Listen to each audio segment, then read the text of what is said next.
We survive because of natural systems and social systems. Both natural systems and social systems are now in a state of serious decline.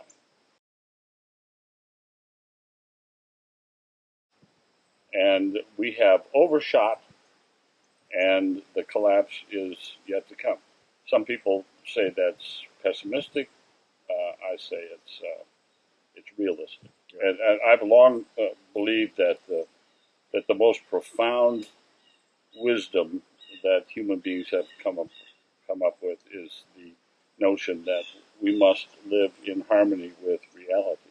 We haven't been living in harmony with reality. We've been living at odds with reality, and the consequences are devastating.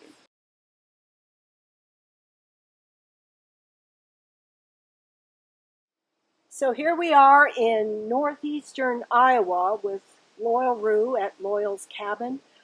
I'm Connie Barlow, Michael Dowd. We're visiting for 2 days. And this is a little over a year after we recorded conversations with Loyal in 2014. This is equinox, fall equinox 2015. A little over a year later from when we recorded conversations with Loyal indoors here at his cabin about his 5 books. And we're recording this one to have a discussion about what's come to be called Dark Mountain. And we've all read independently, we had heard about the Dark Mountain Manifesto. And so let's give a little sample of 3 paragraphs from that online and why it is that we want to talk about this deeper philosophical stance where we find ourselves. Loyal is the elder in that. Michael and I are a little new to it. That's deeper than our conversations from last year. So, and I want to mention at the start that Connie and I learned about the Dark Mountain Project and read the Dark Mountain Manifesto after there was a New York Times article several months ago. The title of it, I believe, was "It's the End of the World as We Know It, and He Feels Fine," and it was about Paul Kingsnorth and the Dark Mountain Project. A lot of us were introduced to Dark Mountain as a result of that.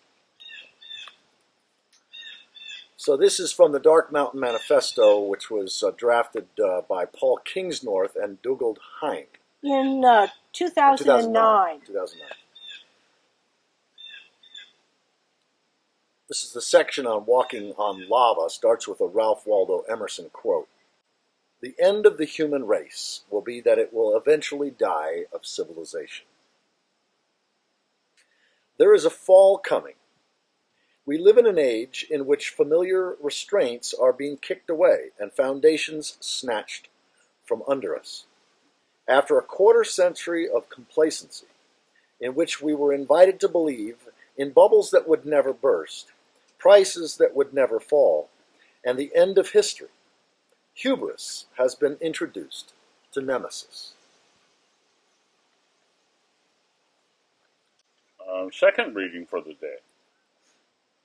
Now, a familiar human story is being played out.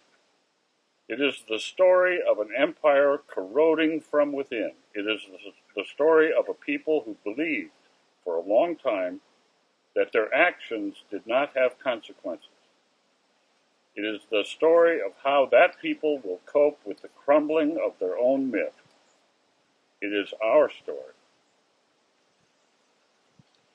As the financial wizards lose their powers of levitation, as the politicians and economists struggle to conjure new explanations, it starts to dawn on us that behind the curtain, at the heart of the Emerald City, sits not the benign and omnipotent invisible hand we had been promised, but something else entirely.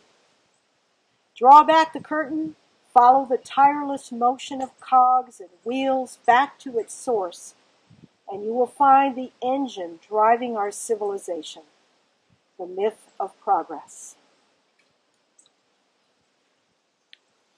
So I've been using the phrase the myth of, or the delusion of, anti-future progress. I think that progress can be defined in either anti-future or pro-future ways, and clearly it's been defined in what we now are recognizing as anti-future, meaning the ways that we have defined progress have been undermining what I call primary reality, the reality that undergirds all of life, the soil, the forests, the fisheries, the air, water, soil, and life upon which we depend. We've been ravaging, and it's been diminishing in quality decade by decade, century by century, thinking that we could have human progress and human betterment with a declining Earth and bioregion and biosphere habitability. And it's insane. It's utterly insane. And the myth of perpetual progress, or this myth of human exceptionalism in terms of that we are so special that we can have things get better and better for us. It reminds me of a sermon. I just preached a sermon the other day, Loyal, where my scripture reading was from Thomas Berry, and I used sort of a slightly edited version of his sort of three famous sentences where he says that our current predicament and our way into the future can be summarized in three sentences. First is that in the 20th century and early 21st century, the glory of the human has become the desolation of the earth. Second sentence, the desolation of the earth is becoming the great shame of the human. Third sentence, therefore, all programs, policies, activities, and institutions must henceforth be judged primarily by the extent to which they inhibit, ignore, or foster a mutually enhancing human-earth relationship. Now, I was given the first two sentences that things have gotten better and better for humans, but at a diminishing quality of life, of Earth, that from now on, everything needs to be judged. This is my colloquial way of saying it, but everything needs to be judged by whether it's pro-future or anti-future. Mm-hmm. All of our theologies, our institutions, our policies, everything we do from now on. Mm-hmm. Well, but you've known of those, you've been using those three sentences of Thomas Berry's for years. But you and I both have very recently, shed our sense that there's anything that we can expect based on human nature, based on the global systems in which we're all embedded, and given how far along we are on post-peak for fossil fuels, and how with climate change we've really got to stop them soon, and that we can't just expect technology, or the invisible hand of the marketer, the invisible hand of technology and scientists to solve our problems for us, to stop the degradation of Earth. And in fact, once the economy collapses more than it has, all hell's going to break loose in terms of restraint, given the overshoot that we're in. Well, I know you've been there for decades. And I think it's too late for the. I enjoy the writing that we've had from environmentalists who tell us that we have to change our ways or else. And if we had done that in the 40s or the 30s, we might be in good shape now. But it's too late for that, and I think there isn't anything that we can do to prevent the collapse. Things are too complex. We have undermined the conditions of life too seriously, and I think that there is some sort of major global collapse of social systems that, and of course we don't know when that will be, but I think it's inevitable that it'll happen. We survive because of natural systems and social systems. Both natural systems and social systems are now in a state of serious decline. And we have overshot, and the collapse is yet to come. Some people say that's pessimistic. I say it's realistic. And I've long believed that the most profound wisdom that human beings have come up with is the notion that we must live in harmony with reality. We haven't been living in harmony living at odds with reality, and the consequences are devastating. When of course, I'm retired now, but when I taught these things, I sometimes would argue with students that an economy is like a board game, so that the human economy is played out on a board in a context. And if the board, the natural board that we live in, is this size, the economy has to be within the borders. Oh, that's a great analogy. Yeah. And if the economy goes beyond those natural borders, that's violating the ultimate rules, and the consequences of that are devastating. And so it keeps growing until it gets out of bounds, and when it gets out of bounds, then we just wait for the day of reckoning. I'm afraid it's coming, and I don't feel good about that. But I think that and I don't think it's really pessimistic. I think it's optimistic. Not optimistic. It's realistic. Realistic. Yeah. And quite frankly, if it sounds pessimistic to some people, I would say that the only thing worse than pessimism is false hope. And there's a lot of people that hope falsely that we're going to pull out of this and we're going to. Or technology is going to save our ass. Something. Yeah. But I think it's too late for that. Too many of us. The fuel crisis of the 70s gave us a little indication of how things will go when it all starts coming down. See, that's Not where, pretty. right? Yeah. That's where, when you said if we had started in the 30s and 40s, that's where we differed, because I hadn't even put it back that far. I thought that in the 70s, with the fuel crisis we had, and where Jimmy Carter wanted to rein in our sense of human centricity, and we had the limits of growth that had been published in 72, I think it was. You know, in that era, had we stuck with a sense of conservation, quality, maintaining quality while we diminished quantity, I felt that we could have done that. I mean, I remember being so moved by Jimmy Carter, where he was telling us in that TV thing in the 70s that we had to restrict our wants. Tonight I want to have an unpleasant talk with you about a problem that's unprecedented in our history. With the exception of preventing war, this is the greatest challenge that our country will face during our lifetime. The energy crisis has not yet overwhelmed us, but it will if we do not act quickly.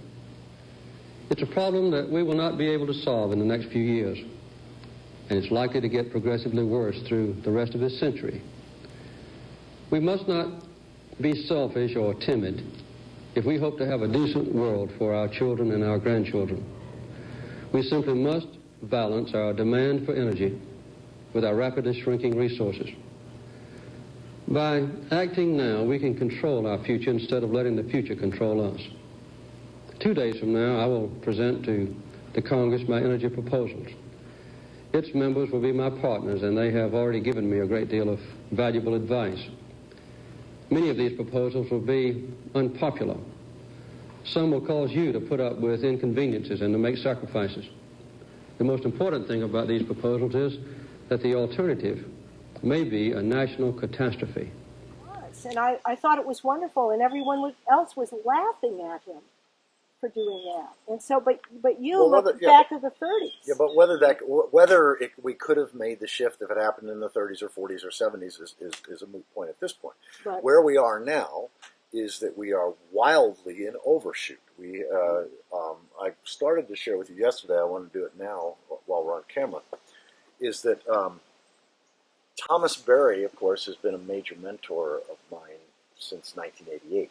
I was first introduced to him. And I now consider sort of my second major mentor, intellectual mentor, although I never met him, to be William Catton. This is his book, Overshoot. William R. Catton, the subtitle of the book is The Ecological Basis of Revolutionary Change. And I want to read just the cover, because he's got definitions here. And that was published? 1980. 1980. I consider it now the most significant book I've ever read in my life. Thanks a lot. Amythia. I like your books too. Religion is not about God. That's great. Everybody's story. All right, So- we got that. So there's definitions. First one, carrying capacity. Maximum permanently supportable load. Cornucopian myth. Euphoric belief in limitless resources. Drawdown. Stealing resources from the future. Cargoism. Delusion that technology will always save us from overshoot. Growth beyond an area's carrying capacity leading to crash, die-off.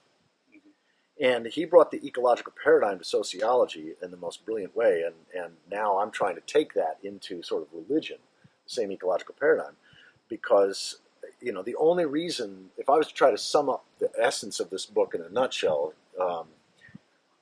he says that the predicament of humanity is that when there's a carrying capacity surplus, when there's more resources than that are needed for a civilization or a culture to thrive, there's this emotional exuberance as well as what they call ecological exuberance.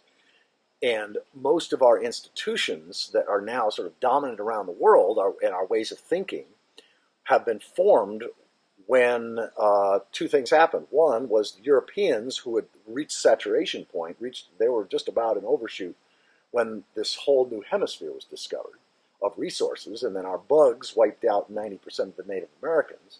And so all of a sudden there was this carrying capacity surplus. And that, in combination with fossil fuels, the discovery of this concentrated, easily transportable, dense energy forms that have allowed us to wildly overshoot carrying capacity. So those two things. So all of our institutions reflect, A, the non-renewable resources that we're now sort of, Richard Heinberg talks about post-peak, we're peak everything, or soon will be. But also in terms of that we're now in carrying capacity deficit. We don't have any new continents, any new hemispheres, and we're in carrying capacity, and yet our institutions and our laws and our policies and our everything don't reflect that fact. You cannot have a conversation about population in Washington. Right. It's not allowed. Nobody talks about that. Right, exactly. And population and consumption are the two dynamics that are driving all of this, and you can't have a conversation in legislation that tries to put the brakes on either one of those. Right. It's quite sad, actually. This business of carrying capacity, the interesting thing about carrying capacity is that we don't know what it is until we have gone well beyond it. And then the feedback starts to come. And the feedback has now started to come because we see that natural systems globally are in a state of serious decline. And that tells us that we're using up resources faster than nature can replenish. There's this recycling cycle that nature cannot replenish as fast as we are using it up. That's one of the signs that we have overshot. I don't know what the carrying capacity of the planet is. I would say something around 2.5 billion. Well, it depends on how we're living. One of the other distinctions, Right. Catton talks about the distinction between Homo sapiens and Homo colossus. Yeah. Homo colossus are those of us that, because of technology, have such a greater resource appetite. Yeah. So for our sustaining ourselves, we're gobbling up so much more. And he says there needs to be a distinction between Homo sapiens, like living as hunter-gatherers or even horticulturists, and Homo colossus. Yeah, this aquarium will hold 50 guppies, but it won't hold 2 trout. I mean, that's basically the idea. Exactly. And now we have, the third world racing to become consumers like the rest of us. I like the life I have. I like the way I live. I like the resources that are available to me. And I wish that everybody in the world, in a way, I'm very, very privileged. Yes. But I would like everybody in the world to enjoy that sort of level of luxury, you might say. But if there are 8 billion that's impossible. It's just impossible. So the big mistake we made was letting letting the populations get away from us, and then consumption follows. Consumption would be okay if we did it within the boundaries of natural systems, but there are way too many of us. So if I were going to restart the whole thing, I would put the population back at about 2.5 billion, and then make sure that everybody had the same quality of life as everyone else. But what are the chances that's going to happen?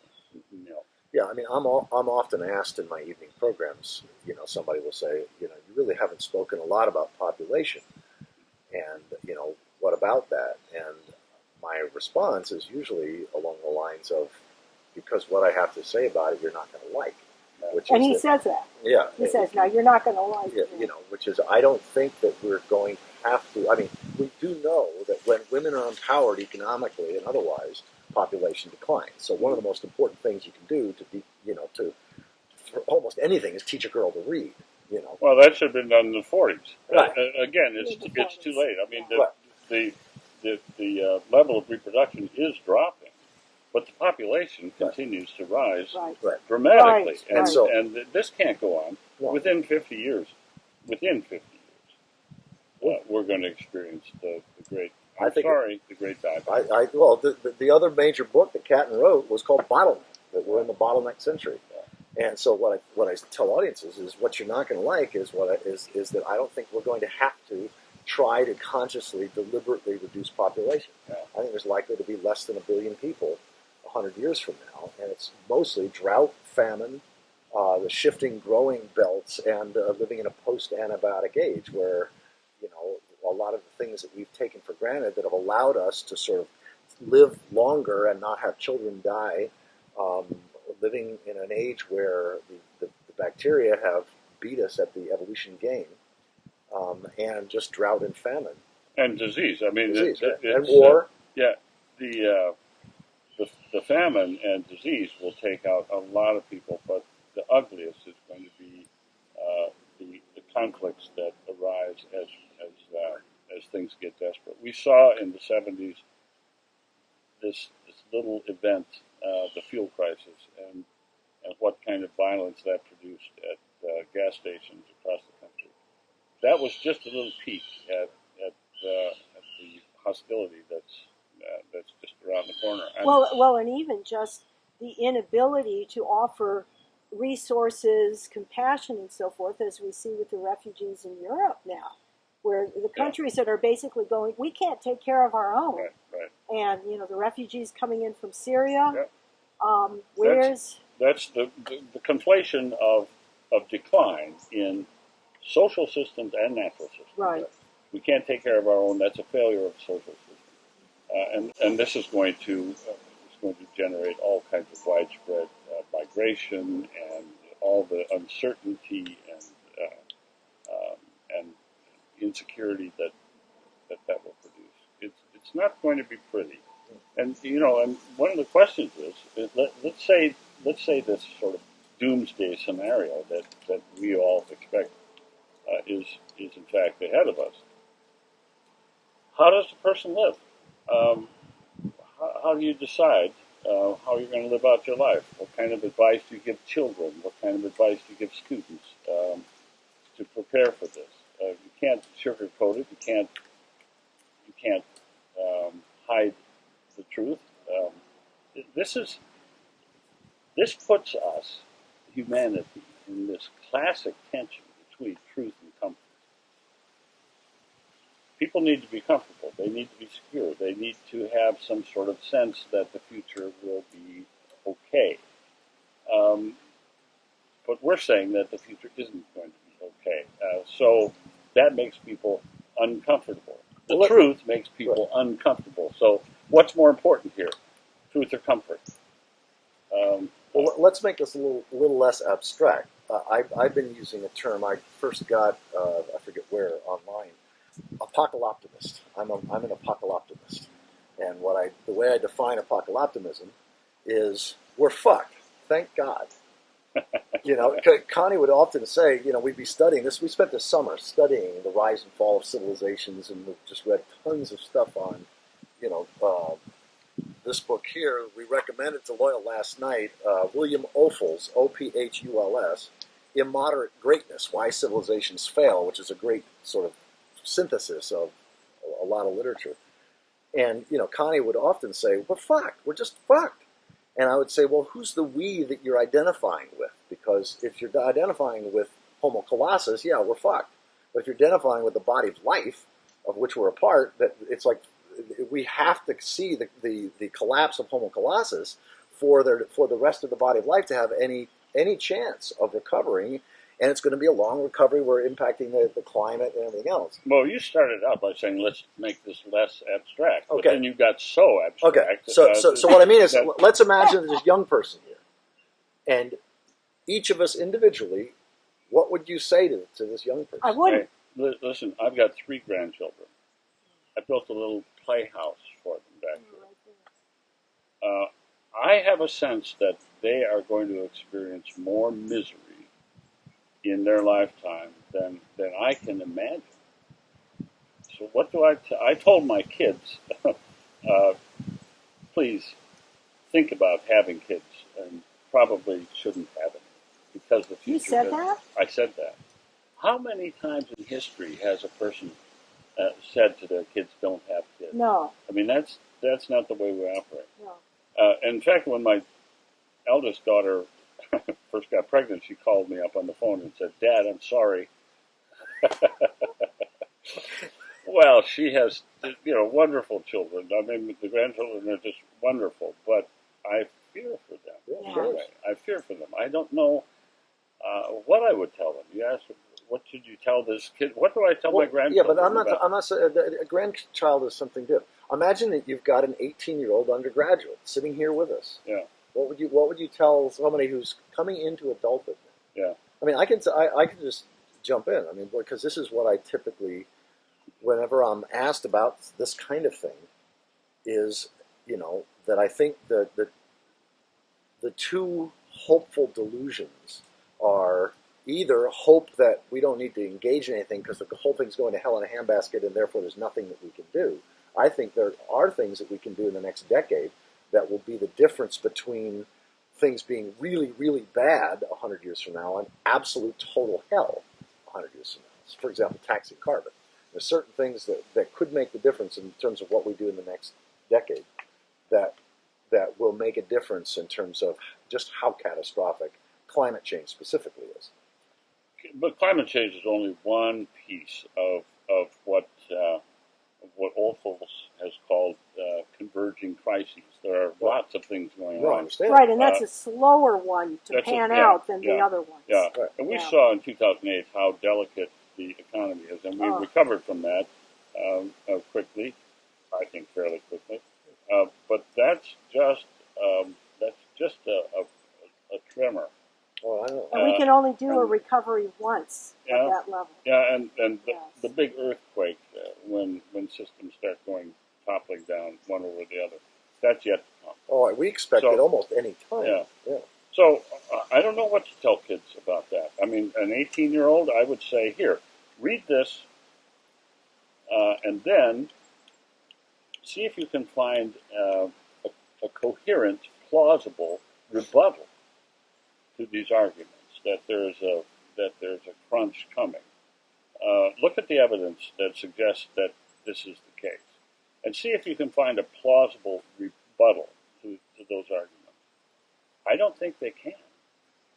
So I would say, look at the evidence that we have. I mean, nobody can see the future, but we can be either good or bad at anticipating the future that's coming. And we've got models that of natural systems that show us that it doesn't look like a very bright future. Modeling social systems a little more complex because there are more algorithms at play. So it's much more complex, but we can see that social systems are breaking down here and there, and it just doesn't look very good. So I would say, you are such a professor. Yeah. I mean, seriously, that because you've dealt your whole life, your whole career with interacting with young people, and so you're going to transmit the best understandings you have to them. And whereas for me, this is a story. Just a couple days ago, we were staying with a boomer couple whose 20-something son is back living in the home, which is not unusual in this economy. And I was talking with his father exactly about these kind of things, our view of the future. And he wanders in and he starts listening, and then he starts engaging. And I really stepped right back. And I mean, he's a smart guy and everything, so he starts challenging me on some things. Obviously, he wasn't where I was at.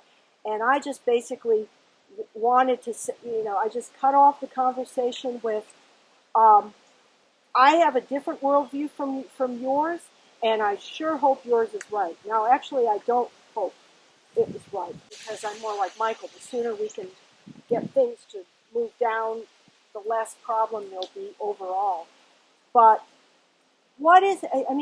for me, I have a distinction. There's nothing that young people can do other than engage in a particular action, like march for climate action or something. But the boomers and older, you are older than a boomer.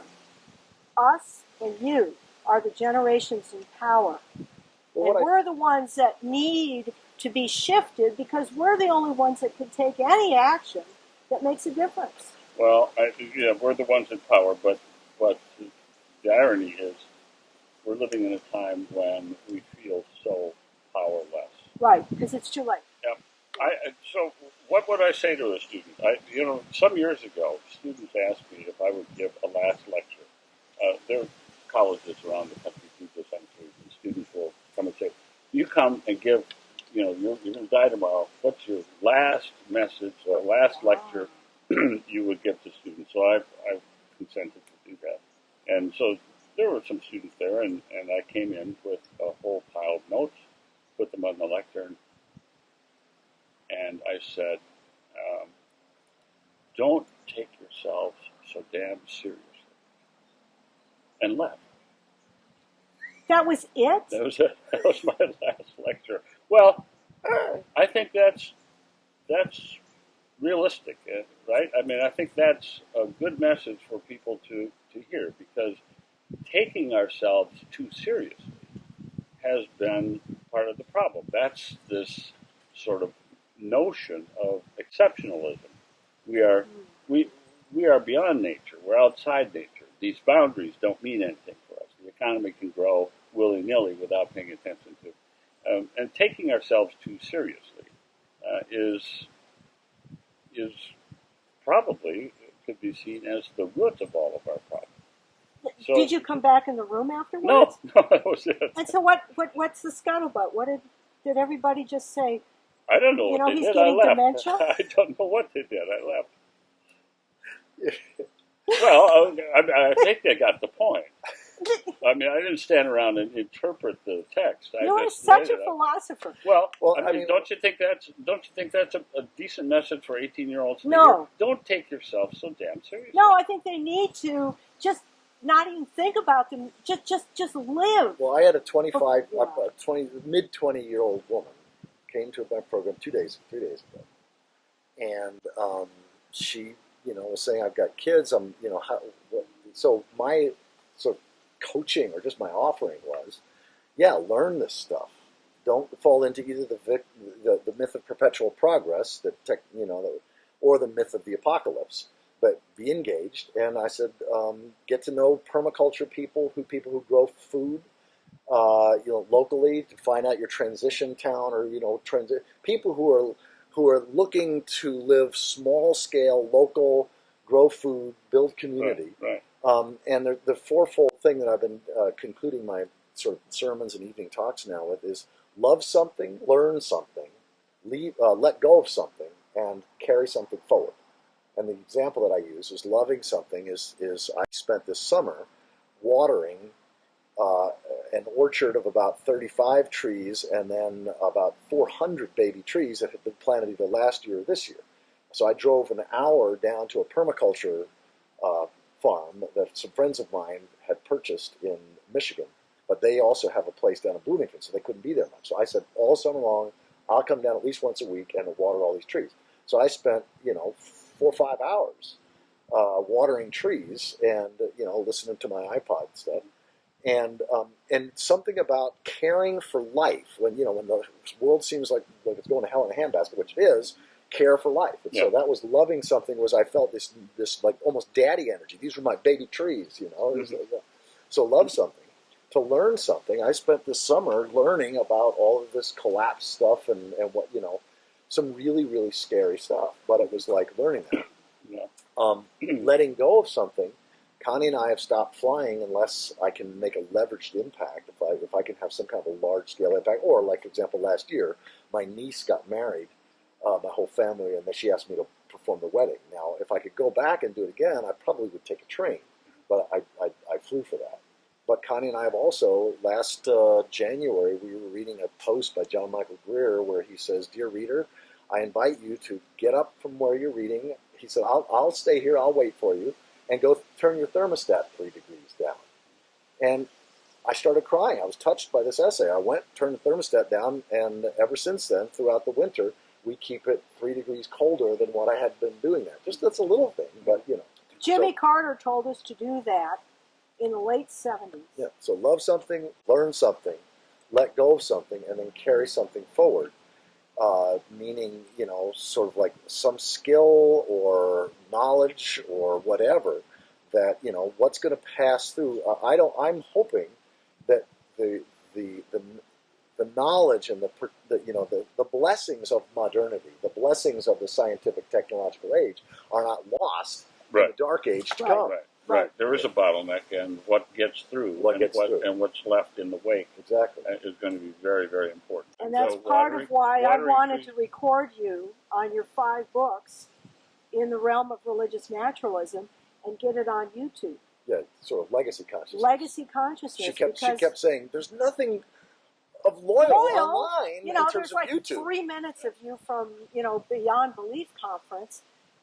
And so now we've got that on there. So legacy consciousness for this whole side of religious naturalism and meaning and story to come through, and the importance of story. Anyway, continue. Well, just so those are Joanna Macy, one of the books that we actually sold more of last year than any other book.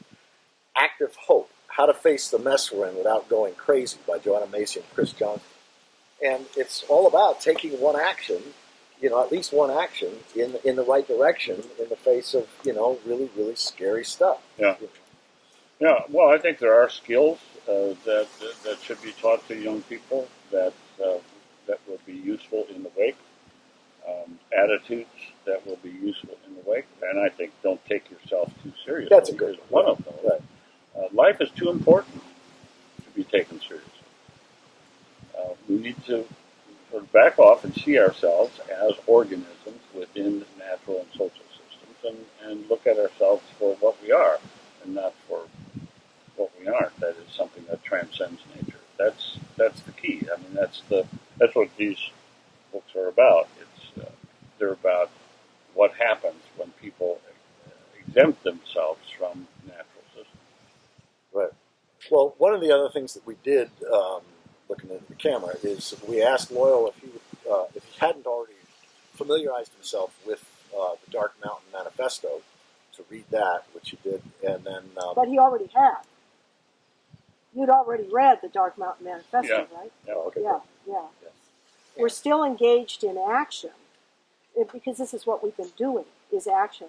But we love the idea that there's a place to hang out that probably, had we not read Catton, might have been difficult for us, because Catton has an essential piece of keeping you from being frantic while you're in action, and also not expecting your actions to necessarily mean much of anything, but it gives you meaning while you're living in action, but also not to get to a point where we start hating our own species. He really puts the human species... there's a generosity of soul. A generosity there.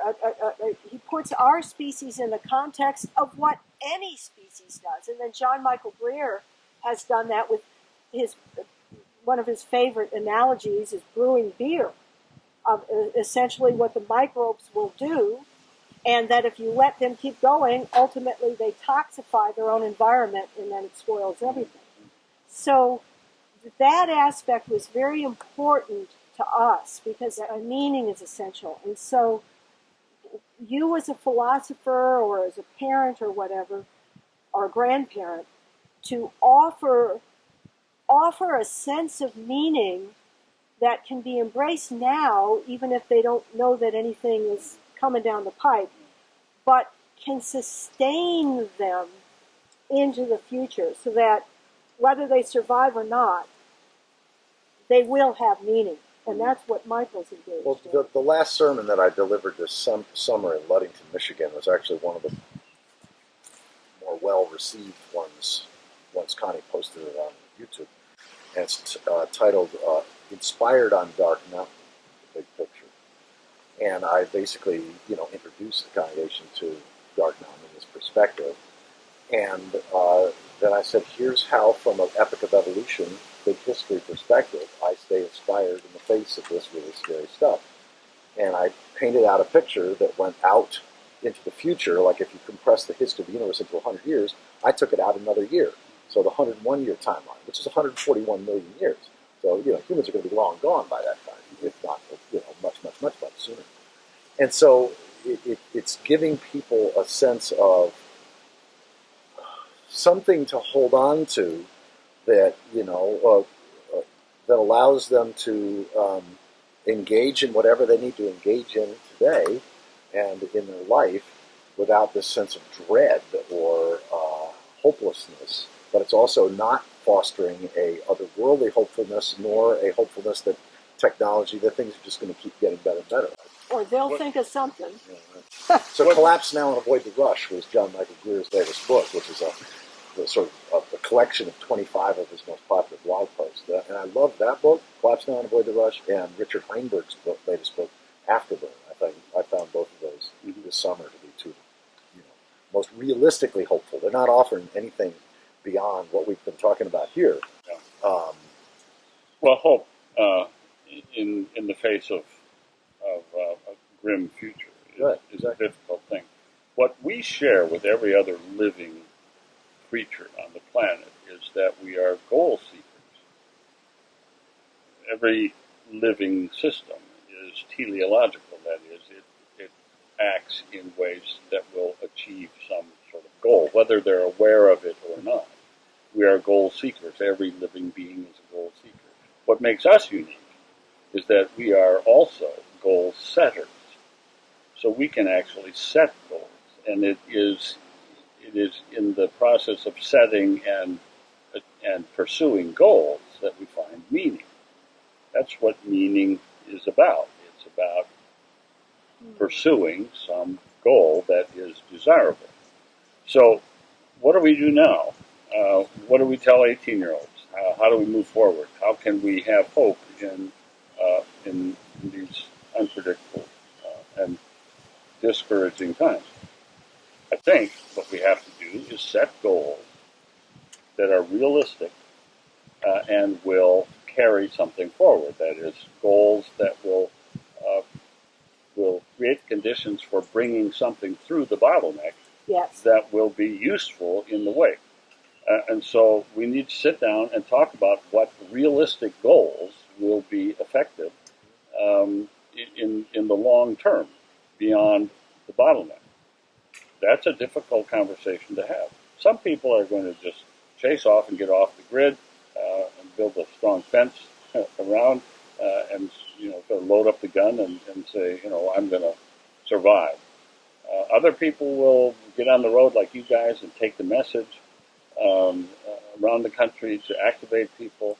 But what really needs to be done is that we have to set realistic goals. And then, if we have realistic goals, and we develop some strategies for pursuing those goals, then we have hope. That's where hope comes in the creating the conditions for achieving something hoped for. The psychology of goals is really interesting, and it's really what human nature is all about. Like every other being on the planet, we are goal seekers, but we too, we alone are goal setters. We can say, this is what I want. This is what I'm shooting for. Here's something desired. And then we develop a strategy to move, and that's what gives us meaning. I think a lot of people, when they retire, they fall into a slight pit of depression if they haven't set up some sort of activity. And so they might, sort of slosh around in despair for a while until they come up with a hobby or some goal, and then, of course, life is meaningful again. So, and I don't mean just long-term goals. They're short-term goals. We are goal seekers and goal setters. And without goals, we become ciphers. We just become zombies. And that's not human life. But there's different levels of goals, and that's it. And again, where I go to with young people, given our economy, let's say just even scholastic realm that you've gone into and that I've also been on the outskirts of and benefited from. I know some young people who are incredibly talented, gone through the whole PhD process, been published in the top journals, cannot get a tenure-track job. Cannot. The economy has gone down so much, they're hiring adjuncts now at colleges. And so when it comes to goals, young people, they're going to be at that basic survival instinctive level. It's not going to be the honorable, great legacy goals like we can have because we're not worried about starving. Yet. Right. Well, and you're on a pension and I'm on Social Security, and we've got substantial, settled resources that we can think about. How can I contribute to the future? And frankly, when it comes to young people, given that I was a young person and my father died when I was 13, I would not want to have known that my father was going to die in 6 months or 2 years or anything like that. To have lived as long as I did in the happy childlike state and then suddenly have to adapt, I'm sort of feeling the same way about young people with whatever is going to come economically, refugee Californians coming out of the drought and the wildfires and invading Iowa, all that kind of stuff. I just assume they just focus on their lives, how difficult it is now, especially since we're training people to use their brains rather than the basic skills of fixing equipment and farming and planting trees. I just assume keep them out of understanding this and just have it be the boomers and beyond. So you're opting for comfort over truth. Yes, absolutely. Well, I mean, this is not a simple choice. The tension between comfort and truth is a real tension. I mean, sometimes you will deprive someone of the truth for their own well-being. Yes. But sometimes you have to give them the hard truth for their own well-being. Right. And I think it's foolhardy to advise students to ignore the very likely future as they plan their lives. Look, this is what social institutions do when they try to maintain, when they try to survive. They look ahead at the future, and they look at trends, and they look at models, and they try to figure out what the future, in vague terms, what the future holds in store. Then they position themselves to move into that future. So that's what we have to do with young people. We have to help them position themselves for the next 50 years, which are going to be really rough. So I don't know. I agree, and that's what we have a different. But why approach. go to college to position yourself? You, Loyal Rue, should be teaching people, how to dig that latrine and all you know about building things. I mean, isn't those things are not inconsistent with going to college. And I think the way to go to college, or the reason to go to college, is to come to a deeper, more satisfying understanding of the natural systems that we live in, a deeper and more satisfying understanding of the social systems live Yes. in, and a deeper and more satisfying understanding of human nature. That, I suppose, would be the sciences, the social sciences, and the humanities. Right. If we understand natural systems, if we understand social systems, and if we understand our own limitations and our own aspirations and our own proclivities, then I think that's a way to position somebody Right, exactly. for almost anything. So go to college, yes, if it's a good one that puts together a curriculum that's mindful of what is to come.